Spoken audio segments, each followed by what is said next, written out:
It's also putting so much pressure on you and your teen to think that all of their behaviors have to do with you. Sometimes it has nothing to do with you. Sometimes it does. Sometimes you have screwed up. but many times they are just going through this phase or this stage or changes or issues that have nothing to do with you. And it is not fair to you or to them to think like, oh my gosh, it's because I'm a terrible parent that they got an F on their grade. Welcome to Successful with ADHD. I'm Brooke Schnittman. Let's get started. Welcome back to another episode of Successful with ADHD. Today I have Dr. Ann-Louise Lockhart. She's a pediatric psychologist, parent coach, thought leader, and author.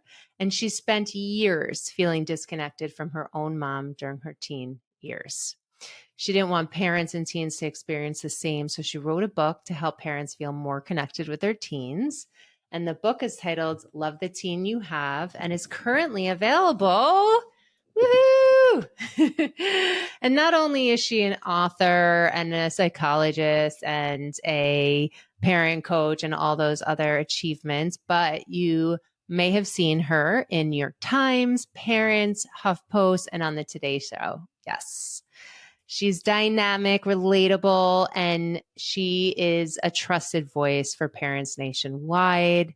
Welcome to Successful with ADHD. So nice to have you.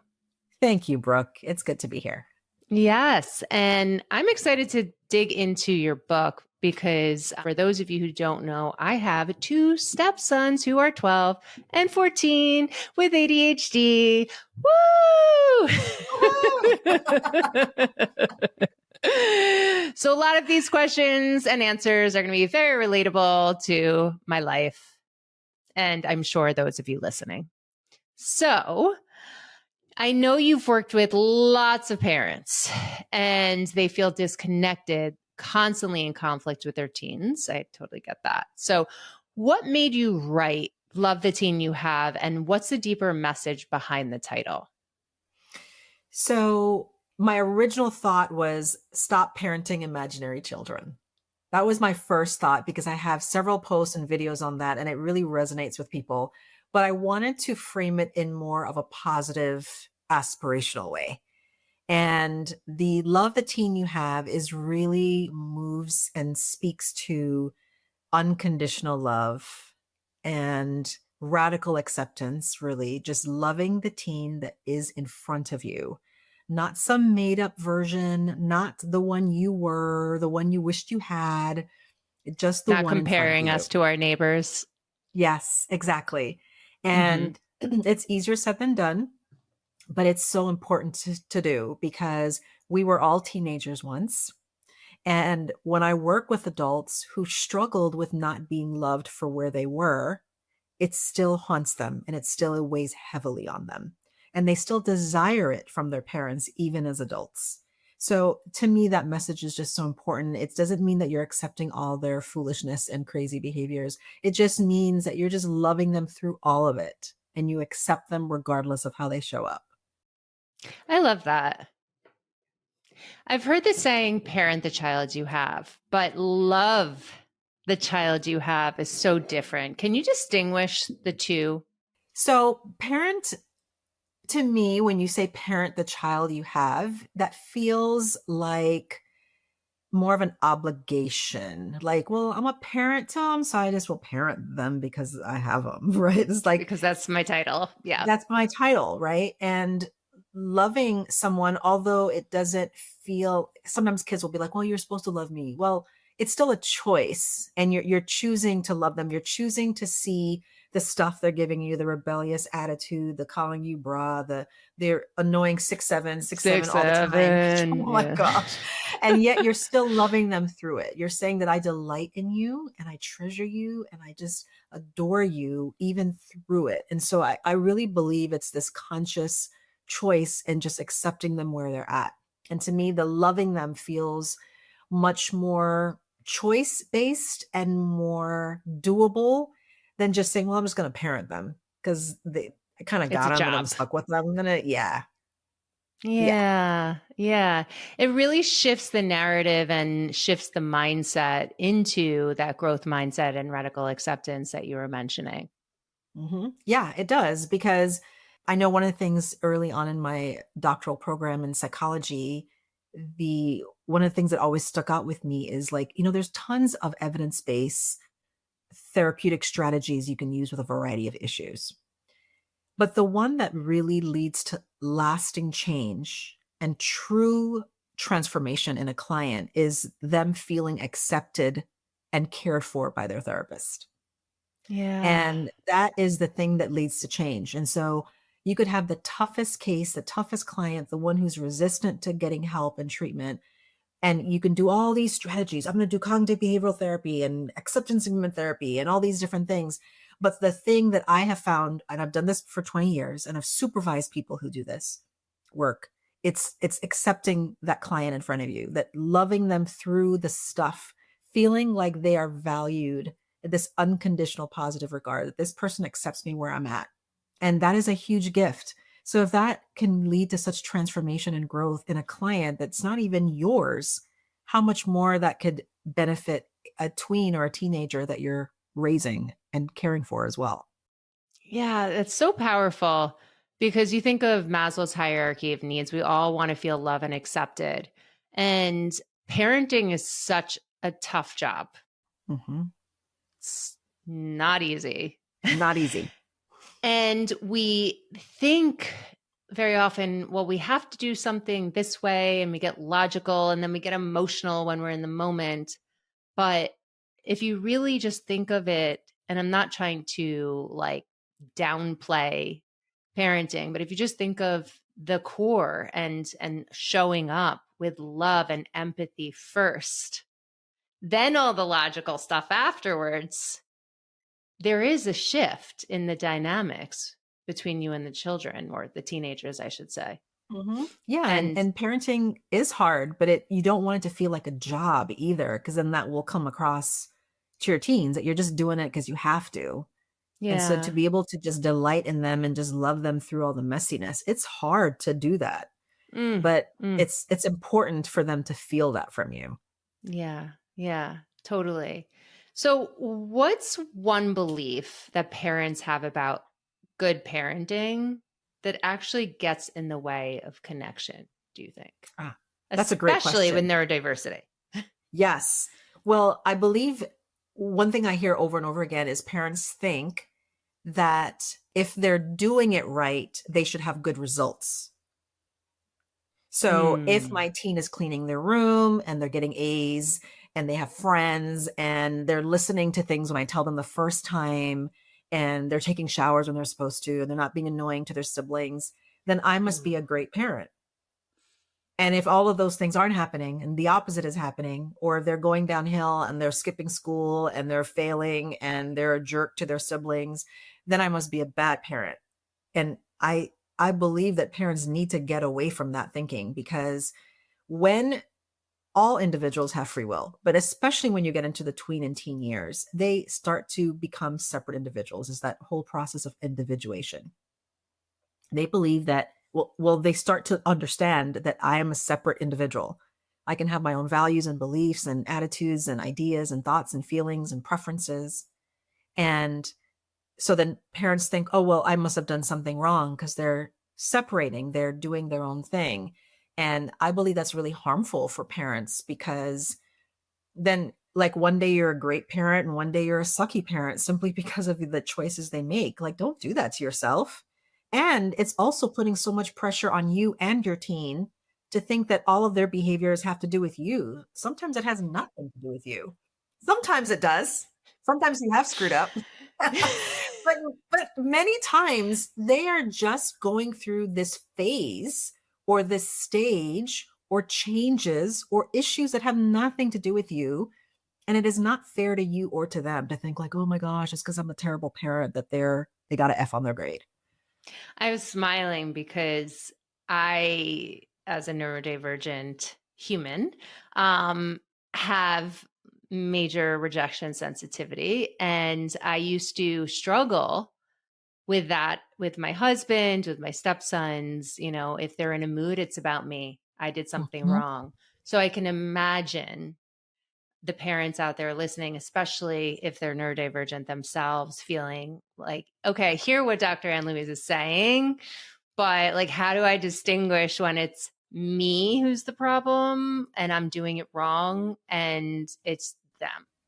Yeah. And that's interesting and important to address because rejection sensitivity, as you know, it is significantly high in ADHD population, like 99% of individuals, right? So then you can't just say, oh, I'll just turn it off. If my kid is struggling, I'll just say it's because of them. It has nothing to do with me. Like it's not, your brain is not going to do that. But it is important to make sure that you practice separating their behavior from who you are, from your identity, basically. Yeah. And one of the things that I find is very helpful when I do work with ADHD adults, parents, kids even, is to make a distinction, to kind of zoom out, to say, all right, my teen has no friends and they're flunking all their classes. That's objectively what's happening. What I'm telling myself is I must suck as a parent because this is what's happening. That's what I'm telling myself. And it's just that simple language separation to know that this is what I'm seeing and this is what I'm telling myself. So that way you can start to make this, you're not fusing your thoughts and your identity with the situation in front of you. You're not becoming a bad parent simply because your teen is making bad choices. So just even stating that to yourself. I'm seeing this and this is what I'm telling myself. My friend didn't text me back right away. What I'm telling myself is that they probably hate me and I've been ghosted again and no one loves me and I'll die alone. Okay. That is not what just happened. That is what I'm telling myself.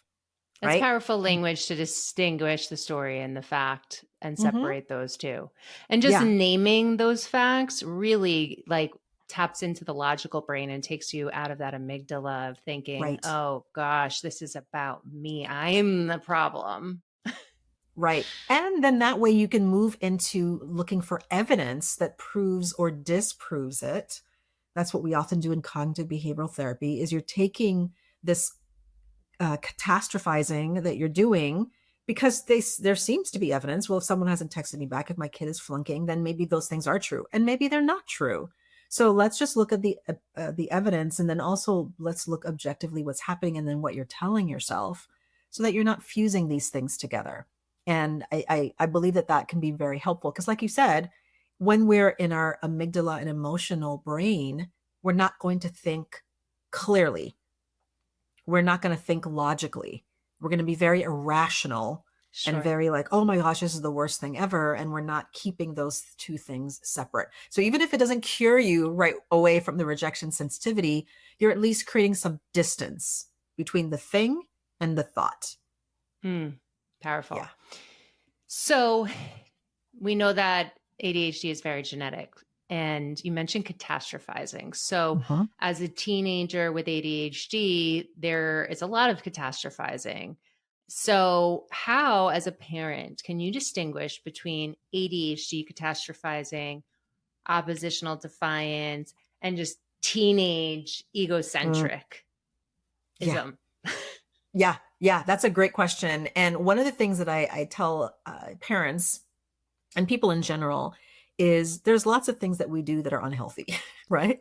Lots of thoughts and behaviors that we do that can be unhealthy. And they're just human. You're human, you know? But the distinction between what is typical behavior, so let's go with that first. What's typical behavior and then what could be because of a diagnosis is how impairing it is, how impactful it is. So if you have a teenager who's thinking, well, what if I take my test and I flunk? Okay, well, that is a normal kind of typical thought process to have, especially if you haven't prepared for the test or it's really hard or you feel very anxious. Like those are all possibilities. But then is it moving into impairing where now you're ruminating, like you're chewing on the thought? You're now having stomach issues. Maybe you have diarrhea, you're throwing up, you feel nauseous. All of a sudden you're too sick to go to school. You're avoiding the class. You're asking to be homeschooled. You're avoiding eye contact with other people in the classroom. Like, is it now becoming impairing to the point where you can't even function? because now that dial has been turned way up. And that's when you're maybe thinking of some of the avoidance that comes along with ADHD and anxiety, since it tends to go along with each other a lot. And then, like, what is happening here? So when it becomes impairing and when there's so much heaviness and there's so much replaying over and over again, you might be dealing with a lot of the dysregulation that comes with the ADHD diagnosis. Mm-hmm. The ODD is different. When you see a lot of oppositional behaviors, it's more of their oppositional, argumentative, and finding ways to, or being more explosive around the thing, having more arguments with you, slamming the door, breaking things, getting into fights at school, trying to get suspended even. It tends to be more outbreak, outbursts, those kinds of things that you're seeing, because with ADHD kids, they're not necessarily going to be totally oppositional. There may be some behaviors like that, but you're not going to see it as much as you would for like an ODD kid. So, but I always look for like, what is typical behavior? What is expected given the situation? You should be stressed when stressful things happen, but you shouldn't have such somatic and psychosomatic symptoms where your body is betraying you in some way, or the psychological distress is getting pushed onto the body where you're having the headaches, the stomach pain, the backaches, that kind of stuff. Right, right. Yeah. And with that, I know PDA is a relatively in the US, a new topic. In the UK, they've been talking about it a lot. Can you distinguish that for our listeners with the difference between oppositional defiance and pervasive demand avoidance? Yeah, I'm not familiar with that as much as I used to be. But I know that from a lot, again, it's looking at how severe it is. So this pathological demand avoidance, when you look at even the terms in it, it's this persistent, it perseveres, like it doesn't let up at all. And I see with a lot of ODD teens, it's not so much avoiding. They tend to confront things kind of head on. So they're not doing a lot of avoiding. They may be avoiding some emotions and the real emotions that are going on. But I find that with PDA, it's really, they are avoiding anything that feels uncomfortable and anything where there's a demand being placed on them. And so they're not confronting it. They're consistently and persistently avoiding the thing because it just feels way too uncomfortable. And that's usually how I conceptualize it. But I'm not sure if that's completely accurate. Yeah. So that's usually how I conceptualize it. Yeah. Going back to loving the teen that you have, I know the word connection is huge. Calm, connected to your children. So with hormones and teenage years, there's lots of conflict. How do we transform that conflict into connection? Can you walk us through what it actually looks like in a real ADHD household? Mm-hmm. So what I find with a lot of ADHD teens is they seek connection through conflict. And they're not doing it on a very conscious level, but they're definitely doing it. Yes, that dopamine in trying to increase it through the negative conflicts. Yeah. Okay, go on. Yeah. About that. Yeah. So it's like they get this stimulation in a sense because they've said something that got a rise out of their parent or their sibling. And so they'll say something like, yeah, we're going to have spaghetti for dinner, a parent says. And they're like, spaghetti's the worst, sucks. You can't even cook right. Okay. So, and it's their favorite. They really like it. Why would they say that? Why are they like opposite boy now? Because you're now doing something. And it's like, boy. Like, why are you doing this? And, but then what happens is the parent reacts. What do you mean? You love spaghetti. It's a thing that you ask for every Thursday. And then you react. And then they're like, bruh, why are you like, so whatever? And now you get upset. And now you have this big explosion. And I've heard from parents where they say like, I feel like my teen enjoys that. Like they enjoy that I get angry, that they enjoy that they've gotten a rise out of me. And I'm like, yeah. And you gave it to them. Like you literally gave it to them. And so I see that a lot with teenagers, but especially with ADHD teenagers. They do a lot Mm. of that pushing buttons, Mm. setting little, Mm. dig it in, like Yep. parents tell me, like, I feel like I'm walking on eggshells, like I'm in a battlefield, like it's all those different Oh, analogies. yeah. But I think it's like a dopamine hit for them. Yes. Like they kind of enjoy it. And when I've worked, because I also work with Yeah. teenagers, and they'll tell me that. They're like, yeah, like I told my mom that her hair looked ridiculous and like she got so upset. It was hilarious. Like that's kind of Yes. mean. Why did you do that? I used to hear the saying, negative attention is better than no attention, right? Hmm. And in this Yeah. case, definitely for ADHD, hitting, Yeah. yeah, yeah, Yeah. hitting a nerve. Yes. And then so what I tell parents is the key is to not allow them to get a rise out of you. Now, I don't believe that we should take it extreme. I think a lot of our gentle parenting type things that I don't like that people have interpreted because it looks like permissive parenting, when really a lot of gentle parenting is supposed to be authoritative. That's what research says is the best, is love with limits. That's what it is, right?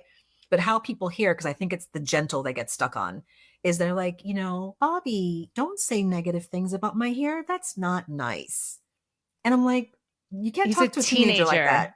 Yeah. Thank You can't you talk for to a teenager. saying this. You can't talk to a teenager like that because one, doesn't sound genuine. And you It sounds sound below so them too. totally. It sounds condescending and it's unrealistic. Like if someone insults you and tells you your hair looks like trash, it is not a normal reaction to be like, oh, Bobby, that hurts my feelings. Like that's to say it like that and to approach it in such a gentle, non-confrontational kind of way. It feels so disingenuous. Like they don't buy it. And Sure. I'm not saying you cuss out your teen and you like say, well, your hair looks like crap too. Like you don't want to insult them because Right. that's very, Right. petty. But what you say is you confront it. Well, first of all, let's start with first notice what it's triggering in you. Because many times those things are going to create a nervous system dysregulation in you, especially if you're neurodivergent and especially if you feel tapped out. And so you don't have to correct and address every issue as it comes up. Sometimes you need to take a break for yourself. Sure. And then you address it by saying, wow, that was really rude. Say it for what it is. That was really rude. It sounds like you're having a lot of stuff rattling around in your brain and you just said the first thing that popped out of your mouth. Ooh, I like Let's that. try that again. Let's try that again. So one of the things I do a lot with parents for parent coaching and with teens is the redo. Just, if you're about to say it, you can always back up that car, take a different exit. If you've already said it, acknowledge that you have said something that was totally out of pocket and take responsibility for it and just do it again. That's how you practice impulse control. That's how you practice self-awareness. That's how you practice making good decisions. Those are all executive functioning skills we are trying to practice and master. Exactly. Right? And So to if you model notice that. yourself, right. So if you notice yourself, you said, Mom, your hair looks like, my bad. I was going to say something real rude. Okay, can we try again? Or if it already fell out of your mouth, you can say, wow, that was really rude. I'm really sorry. Can we try that again? Yeah. Right. But that takes a Yeah. lot of practice and it takes a lot of self-awareness. It takes a lot of humility to do. And trust, I would Yeah. think. Yeah. Because if you're authoritarian as a parent, and so now you have the other dynamic, right? You don't have the like extreme gentle parenting, which was taken to a whole new level. But now you're the authoritarian, like I'm in charge. You listen to me, right? They're not. They're not going to do a redo. No. Oh no. Because everybody's trying to be the right one, and I'm going to Exactly. win this fight. Right? I'm going to win this battle, and both the parent and the teen are thinking that, and that's where I really talk about like this cycle where the parent is teaching the teen while the teen is teaching the parent. And if you are this like, you're going to listen to me, and they're like, I don't listen to anybody, you suck. And it's like they escalate while you escalate. Everybody's escalating until someone caves, but nobody wins in that situation. So the teen wins the argument and they get to go out with their friends because you've had enough of their asking. Well, that they really win because now they feel like crap and you feel like a terrible parent. And then if you win the argument, well, now you've grounded them and took away their phone for a month. Is that really winning? Because then they're just find different ways. And they think you just suck. Because I usually when I ask teens, well, why did you lose your phone for a month? Well, I don't know. My mom is just dumb. Like they don't even know why they They lost don't it. know. They don't know. They don't know. Yeah. Right. And so nobody really wins in that scenario. And, it's hard because you don't know what else to do. You think, well, making their life miserable is the only way that they hear the message, but they're not even Yeah. hearing it during that time. I hear a lot of So, parents who come to us who like beat themselves up because they feel yeah. like they try so hard to get their children the help that they need, that they deserve, and they don't feel like they have the right strategies, the right reactions to them. So how can you repair over time with a teenager? That's where that taking ownership comes in with parents. And it's a hard one for them because many parents didn't have that modeled for them. Yeah. Most parents that accept this new generation that's coming up, they'll have a different experience with their parenting journey. But most of us grew up with parents who just parented. And then if they made a mistake, then it's your fault or you never hear about it again. So having the idea of a parent being respectful of their teen and taking ownership of when they've messed up and then apologizing is really new ground for them. It's hard for me sometimes too to apologize when I've screwed up. Um, Mm-hmm. because like the other day, I have a 13-year-old son and a 15-year-old daughter. And my son was just like relaxing, chilling, doing something like drawing or something. And I was like, um, really? You're drawing? Like, shouldn't you be cleaning your room? And he's like, oh, I did that all already. Like he had done everything he was supposed to do. And I had made an Whoa. assumption. I had made an assumption. And he's like, yeah, I did it all already, mom. And I was like, oh yeah.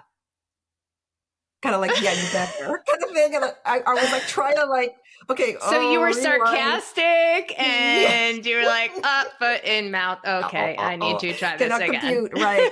And then I was like, oh, I'm sorry. Yeah, thanks. Like I was like glitching, right?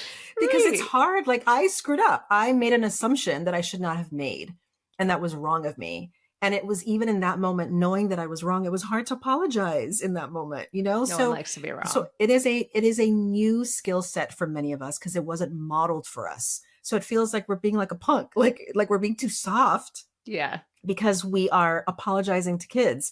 And it's funny when I post about this online, I have a lot of people get triggered by the message of respecting your teen and apologizing to your teen. Like they don't Hmm. like that message. And you think it's because of the way that they were Hmm. raised growing up? Yeah. Because they're like, Yeah. well, they should be respecting us. Well, yeah, but you should also be respecting them too. It's a And two-way it's okay street. for you to apologize when you mess up. Like that is okay too. So I believe a lot of this is that we just have to realize that we don't have to be, especially as you have like tweens and teens, you don't have to parent them. You shouldn't actually parent them the same way as when they're babies and toddlers. It should start to be more like you're coaching them to the point where then they start to move out of the house and now you're a confidant because you can't expect to have this authoritarian type power down, top down type parenting child relationship and then expect to be besties when they turn 18 and leave the house. Like how did that Right. switch can't happen if they couldn't stand you because you're always barking at them all the time, Yeah, that is you know? fair. So now brings in the hormones. And I'm not even going to go, well, I'm saying it because I'm saying it. So we have menstruation much younger these days. And then with boys, there's testosterone flying around. So, how does a parent manage themselves and their parenting when now, on top of being a 14-year-old, 13, 12, 11 even child, you have fluctuations in hormones every month? Yeah. So that is why when I wrote this book, I really addressed tweens to teens, like 9 to 19. And it's a large age gap because of the onset of puberty happening earlier and earlier, where girls are getting their periods at 9 and 10, right? Like they're going through these changes much earlier. And a lot of people are noticing the switch, right? The body odor, having to wear deodorant sooner, like all of those kinds of things. Sure. So one of the best ways I believe, like when you're dealing with a lot of these hormonal changes, or even like a new diagnosis, you just found out they had ADHD and they're not understanding what it means or whatever it is, it should always start with education. Always educate them about it so they understand it, because a lot of our tweens and teens feel like they're freaks of nature because they're going through these things and they think they're the only ones, when it's like, dude, you are not the only one going through this. But they still feel that. And because a lot of them developmentally are going through this imaginary audience phase where everybody is looking at me, everybody's noticing me. So we have to start by educating them. You know, I Mm. noticed that your body is changing. And they're like, ooh, that's cringe, mom, and that you're getting hair in places that you didn't have before. Let's look at a book talking about puberty. You like have conversations with them that you're also going to notice that you're probably going to see mood swings. You're going to notice that, it's what they call PMS. These things happen. For some people, it's a few days before. Some people, it's as they start.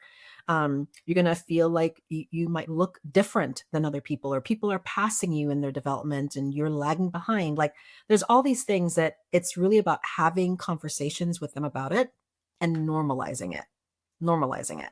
Because if they feel like it's something weird and taboo, then they're going to feel more like a stranger to their own body, and then thinking that nobody else is dealing with it. So I believe that the education comes with it, whether it's a diagnosis, whether it's hormones, changes in their body, their attitude, like so that they know that they're not just copying an attitude with you. It might be hormonal too, that you might Sure. feel really sad and tearful and like no one loves you. And some of that might be hormonal, and your brain is tricking you into thinking this is how it's always going to be. And so I think we need to educate them on these things so they know that it feels miserable, but it's also very normal. Can you had said something when you first started talking that really struck a chord with me. Did you refer to it as they're on stage or everyone's looking at me, like an egocentric type Imaginary, thing? yeah, imaginary audience. Tell me more about that, please. Yes. It is a very common psychological phenomenon that occurs in the teenage years, with this imaginary audience. And you see it like when you go out, like say you go to, the mall or to the movie theater or something, and you see a group of teenagers and they're being extra loud and they're like, oh my gosh. And they're like looking around. Oh my gosh, stop it. And they're like constantly looking around. And it's like that, like I'm on stage and everybody's like looking at me like, oh my gosh, right? And that's that imaginary audience that they think that everybody is noticing me. And that's why they get this pimple on their face. And like, I can't go to school, bro, because everybody's gonna be looking at the zit. And I'm like, what? I don't see anything. Like, what are you talking about? And it's this spotlight. I'm on stage and I am the main character and everybody is noticing me. And Mm. it can be super entertaining to watch at times. It could be highly annoying at other times. And social media hasn't helped at all, because then they are I was going to say, recording like, it they all. actually like are doing it in the chat. Hey, Yes. chat, watch it. Yep. Right. Exactly. And so they're Yeah. seeing it. And I was in LA a few weeks ago and I got together with a friend and we went to this really nice Italian restaurant, and there was like 8 or 10 girls, probably like 13, 14, and they were all recording TikToks. And we wanted to get a picture and we were trying to like get the waiter, but he was like so busy and stuff. And I was like, you know what? If we want to get a really good picture, we need to ask one of these girls. Yes, we Like, do. and man, this girl, before we could even get it out of her mouth, we're like, can you take, oh, I would love to take a picture. So she had it. She had the phone down, then she had it up, then she had all these kinds of ways. And the pictures turned out amazing, right? But it's that whole vibe. Like everybody's Mm, looking at me, main character energy. I'm like amazing. So when they feel really good about themselves, it can be great. But when they don't yeah. feel good about themselves, when they're struggling with their diagnosis or they're struggling with mood issues or feeling isolated or feeling left out, then it can be even worse, because then it's like everybody else is doing well in life and I'm a loser. Mm. So Yeah. But it's that imaginary audience that tends to occur during the teenage years. I never heard of it as that. And that's perfect. Yeah. Yeah. Yeah. Very common. Wow. Wow. What's something you wish that every ADHD adult understood about their teen's brain? That they're trying just as much as you are. Because when they miss the mark, they can't focus long enough to do their homework, or they always get interrupted in the middle of cleaning their room. You have to tell them to do the thing 10 times. It feels like defiance, and it feels like they're being rebellious or lazy. And they're just trying, like, as an adult with ADHD, you know about it now because look at all these resources you have, these podcasts and these books and these coaching. Like, that stuff Sure. didn't exist when you were younger. Nope. And so now you are in this advantageous time where you're pouring into yourself so that you could be a better parent, a better human being, a better spouse or partner. And you're trying to teach it to your teen as well too, but their brain is still growing and developing, and they're not going to master it right away. So when they're struggling, it's because they're struggling. So I think we have to give more compassion and grace to them when they're struggling, and trying not to make it into a character flaw or some deficiency, or labeling it as part of their identity, that it's just struggle, because building executive function skills are hard and it Yeah, takes they are. time. It takes time. So if they're 10 or 15 or 19, like, it takes time. And so I think we have to be more patient, and it's really hard because these teens get so many negative messaging around their behaviors and their thought processes. And I think we have to get to let up a little bit. Yeah, I understand. And letting up, it brings me to another point. So many, I know we kind of bounced around this in different ways, but so many parents think that they need to be friends with their kids. What is that? How do you draw that balance between I'm your parent, but you're also a teenager, and I'm going to coach you and I'm going to respect you, but also know who's in charge? Yes. So this is, I believe another area where people push back a lot, and they take it to one or the other extreme. So you can be in a relationship with your teen where they just truly enjoy hanging out with you, and you truly enjoy their presence. You're very cordial with one another, you're very kind to one another, you're very friendly with them, you enjoy their presence. And you can even be friends with your teen, but it doesn't mean that you lose this ability to parent them. Like, we're not talking permissive or neglectful type parenting. We're not talking to the point where you have no boundaries, no curfews, no rules, no nothing, to the point where you want your teen to like you so much and be such friends with them and their friends that you don't have any authority or control whatsoever. Like, that's not what we're talking about. And actually, the research shows that permissive parenting in that way is harmful for teens. They perform worse on test scores in school, worse self-esteem. Yeah, they need structure. They need structure, and being overly friendly, overly permissive is not helpful. And so it's really about being in a relationship with your teen where they really do like being around you and hanging out with you. And so I think we get too caught up in the word friend, but it's really about just having a relationship where there's a connection and there's a level of respect, where they do enjoy you and you enjoy them. That you want to go shopping and you'd like to bring your daughter along. You're going to go get your haircut to the barber and you bring your son along. Like, you enjoy those things. And so I don't think we have to get caught up in, is this, am I being a friend to my kid or not? No, you're just enjoying one another's presence, and just let it be that. You have the love with the boundaries, and that's what they need.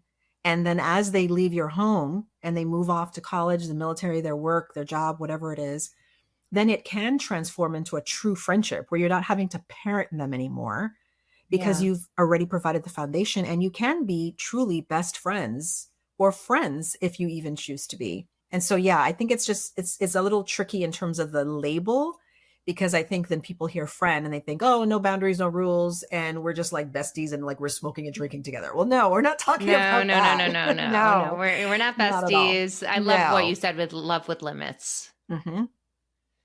And I actually just have a personal question because this is very true to me. I'm not sure what your experience is with step parenting teenagers. Any advice to step moms who are parenting teenagers? I have a really good friend who is a step parent to a teenager.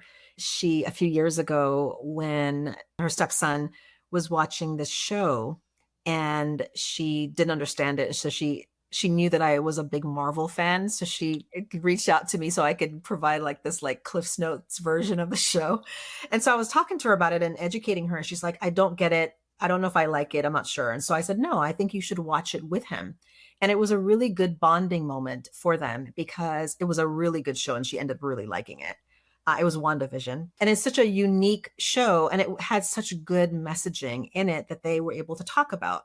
And so I think one of the biggest things I would say for stepmoms, step parents is you don't need to try to be a second mom or a second dad to them. Yeah. They have that already, or they may Yeah. not.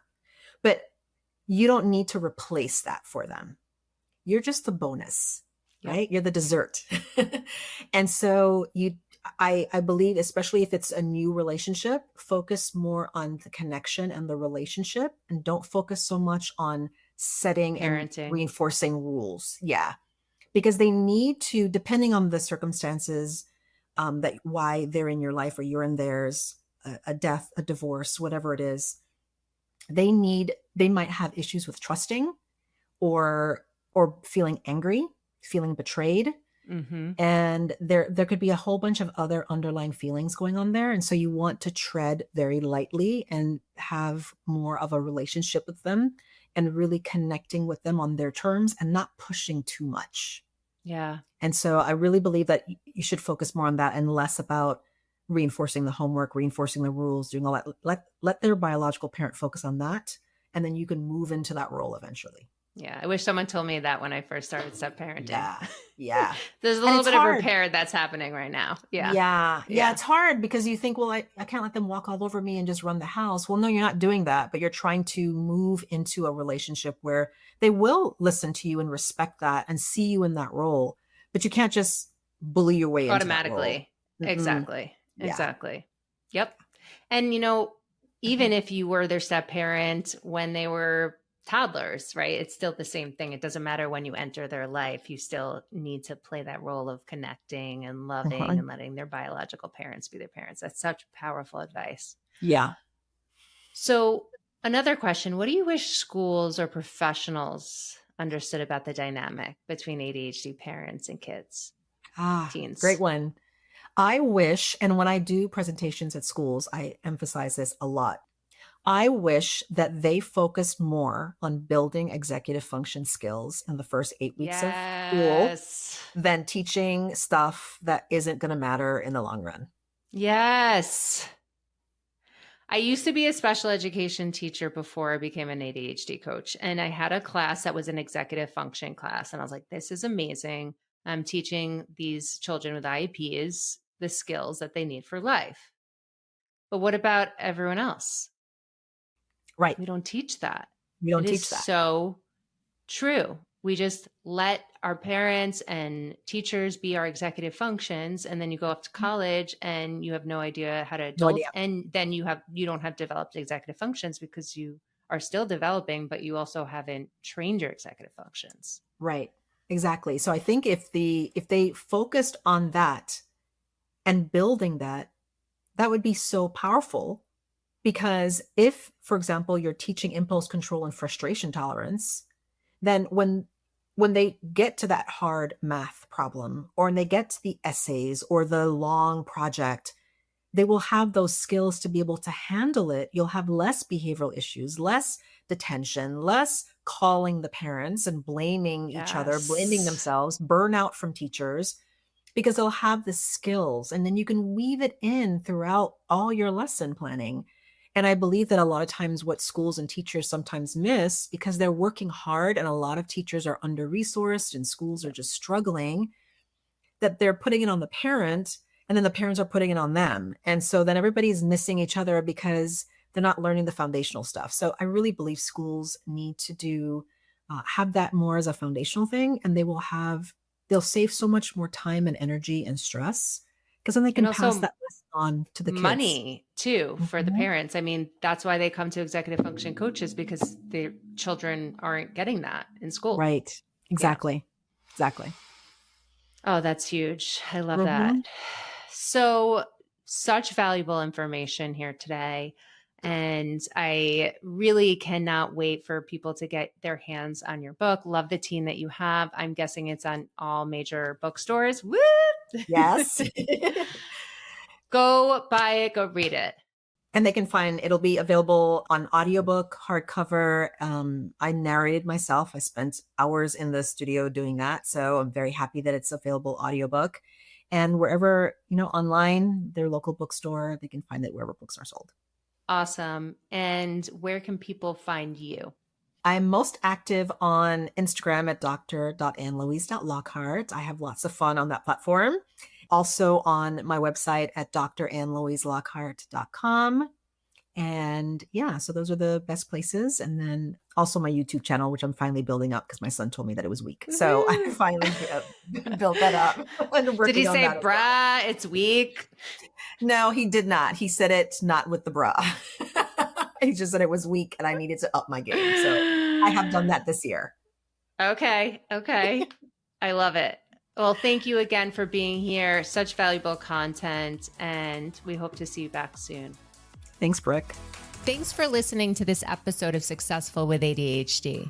I hope it helps you on your journey. And if you need any additional support for you or a loved one with ADHD, feel free to reach out to us at coachingwithbrooke.com and all social media platforms at Coaching with Brooke.